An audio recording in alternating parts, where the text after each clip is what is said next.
Hi hello friends, welcome back to our channel. ಎಲ್ಲರೂ ಹೇಗಿದ್ದೀರಾ? I hope ನೀವೆಲ್ಲರೂ ಚೆನ್ನಾಗಿದ್ದೀರಾ ಅಂದ್ಕೊಂಡಿದ್ದೀನಿ. ನಾನು ಕೂಡ ತುಂಬ ಚೆನ್ನಾಗಿದ್ದೀನಿ. ನಾನಿವತ್ತು ನಿಮಗೆ ಸಿಂಪಲ್ ದೋಸೆ ರೆಸಿಪಿ ಅಂದರೆ ಯಾವಾಗಲೂ ದೋಸೆ ಒಂದೇ ಥರ ತಿಂದು ಬೇಜಾರಾಗಿರುತ್ತಲ್ಲ, ಅಂಥವ್ರಿಗೆ ಆನಿಯನ್ ದೋಸೆ ಯಾವ ರೀತಿ ಮಾಡೋದು ಅಂತ ತೋರಿಸ್ತಾ ಇದ್ದೀನಿ ಫ್ರೆಂಡ್ಸ್. ಬನ್ನಿ ನೋಡೋಣ ಯಾವ ರೀತಿ ಮಾಡೋದು ಅಂತ.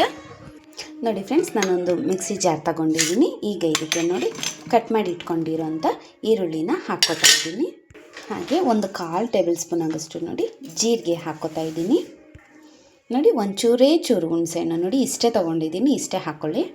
ಹಾಗೆ ನೋಡಿ 2 ಖಾರದ ಮೆಣಸಿನ್ಕಾಯಿ, ಒಂದು ಗುಂಟೂರು ಮೆಣಸಿನ್ಕಾಯಿ ನೋಡಿ ಗುಂಟೂರು ಮೆಣಸಿನ್ಕಾಯಿ ತೊಗೊಂಡಿದ್ದೀನಿ ನೋಡಿ. ಹಾಗೆ ಒಂದು 10 ಎಸಳಾಗೋಷ್ಟು ಬೆಳ್ಳುಳ್ಳಿನ ತೊಗೊಂಡಿದ್ದೀನಿ.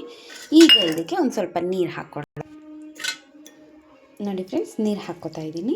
ಈಗ ಇದಕ್ಕೆ ನುಣ್ಣಗೆ ರುಬ್ಕೊಂಡು ತೊಗೊಂಡು ಬರ್ತೀನಿ ನಾನು. ನೋಡಿ ಫ್ರೆಂಡ್ಸ್, ನಾನು ಈ ಥರ ನುಣ್ಣಗೆ ರುಬ್ಕೊಂಡು ಬಂದಿದ್ದೀನಿ. ಈಗ ನೋಡಿ ಫ್ರೆಂಡ್ಸ್, ಮನೇಲಿ ನಮ್ಮ ನಾರ್ಮಲ್ ನಾವು ದೋಸೆ ಬ್ಯಾಟರ್ ರೆಡಿ ಮಾಡ್ಕೊತೀವಲ್ಲ, ಅದೇ ಸೇಮ್ ಬ್ಯಾಟರ್ ಇದು. ಆ ದೋಸೆ ಬ್ಯಾಟರ್ಗೆ ನೋಡಿ ನಾವು ರುಬ್ಕೊಂಡಿದ್ವಲ್ಲ ಅದನ್ನು ಮಿಕ್ಸ್ ಮಾಡ್ಕೊಳ್ಳೋಣ. ನೋಡಿ ಫ್ರೆಂಡ್ಸ್, ನಾನು ಅದನ್ನು ಹಾಕ್ಕೊಂಡಿದ್ದೀನಿ. ಈಗ ಇದಕ್ಕೆ ನಾವು ಉಪ್ಪನ್ನ ಅಡ್ಜಸ್ಟ್ ಮಾಡ್ಕೋಬೇಕು. ನೋಡಿ ನಾನು ಉಪ್ಪನ್ನ ಹಾಕ್ಕೋತಾ ಇದ್ದೀನಿ. ಈಗ ನಿಮಗೆ ನೀರು ದೋಸೆ ಯಾವ ಕನ್ಸಿಸ್ಟೆನ್ಸಿಗೆ ಇರುತ್ತಲ್ಲ ಆ ಕನ್ಸಿಸ್ಟೆನ್ಸಿಗೆ ಈ ದೋಸೆ ಬ್ಯಾಟರ್ನ ರೆಡಿ ಮಾಡ್ಕೋಬೇಕು. ನೀಟಾಗಿ ಕಲಿಸ್ಕೊಳ್ಳಿ. ನೋಡಿ ಫ್ರೆಂಡ್ಸ್, ಬ್ಯಾಟರ್ನ ನಾನು ನೀಟಾಗಿ ನೋಡಿ ಈ ಥರ ಕಲಸಿಟ್ಕೊಂಡಿದ್ದೀನಿ. ಈಗ ದೋಸೆನ ಹಾಕ್ಕೊಳ್ಳೋಣ. ನೋಡಿ ನಾನು ಆಲ್ರೆಡಿ ಹೆಂಚನ್ನ ಕಾಯಕ್ಕೆ ಇಟ್ಕೊಂಡಿದ್ದೀನಿ. ನೋಡಿ ಫ್ರೆಂಡ್ಸ್, ಅಂಚು ಚೆನ್ನಾಗಿ ಕಾದಿದೆ. ಈಗ ನೋಡಿ ನಾನು ಸ್ವಲ್ಪ ನೀರನ್ನ ಚಿಮ್ಕಿಸ್ಕೊತಾ ಇದ್ದೀನಿ. ಚಿಮ್ಸ್ಕೊಂಡು ನೀಟಾಗಿ ನೀವು ನಾರ್ಮಲ್ ದೋಸೆನ ಯಾವ ರೀತಿ ಹಾಕ್ಕೋತೀರ ಅದೇ ರೀತಿ ನೋಡಿ ಈ ಥರ ಹಾಕ್ಕೊಳ್ಳಿ.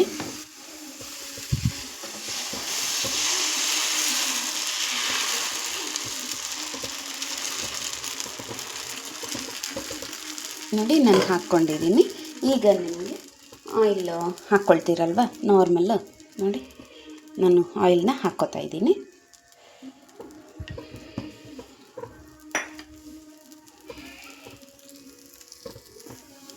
ನೋಡಿ ಫ್ರೆಂಡ್ಸ್, ದೋಸೆ ಚೆನ್ನಾಗಿ ಬೆಂದಿದೆ, ಆಲ್ರೆಡಿ ಎದ್ದಿದೆ ನೋಡಿ. ಈಗ ತಿರುಗಿಸಾಕೊಳ್ಳೋಣ.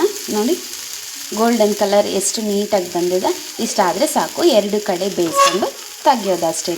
ನಾರ್ಮಲಾಗಿ ಒಂದೇ ಥರ ತಿಂದು ನಿಮಗೆ ಬೇಜಾರಾಗಿದ್ದರೆ ಈ ಥರ ದೋಸೆನ ಒಂದು ಸಲ ಟ್ರೈ ಮಾಡಿ.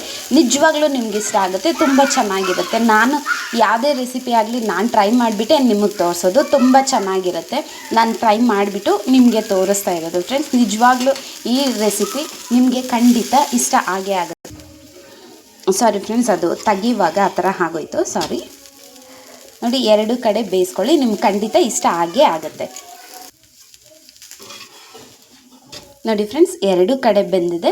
ಈ 2 ಕಡೆ ನೀಟಾಗಿ ಬೆಂದಿದೆ. ಅಷ್ಟೇ ಈ ರೆಸಿಪಿ. ಮನೇಲಿ ನೀವು ಈ ರೆಸಿಪಿನ ಟ್ರೈ ಮಾಡಿ ಹೇಗೆ ಬಂತು ಅಂತ ನಂಗೆ ಕಮೆಂಟ್ ಸೆಕ್ಷನಲ್ಲಿ ತಿಳಿಸಿ. ಹಾಗೆ ಈ ವಿಡಿಯೋ ನಿಮ್ಗೆ ಇಷ್ಟ ಆಗಿದ್ರೆ ಪ್ಲೀಸ್ ಒಂದು ಲೈಕ್ ಮಾಡಿ, ಶೇರ್ ಮಾಡಿ, ಹಾಗೆ ನನ್ನ ಚಾನಲ್ನ ಸಬ್ಸ್ಕ್ರೈಬ್ ಮಾಡ್ಕೊಳ್ಳಿ. ವಿಡಿಯೋ ನೋಡೋಕ್ಕಾಗಿ ನಿಮಗೆಲ್ರಿಗೂ ಧನ್ಯವಾದಗಳು. Thank you all.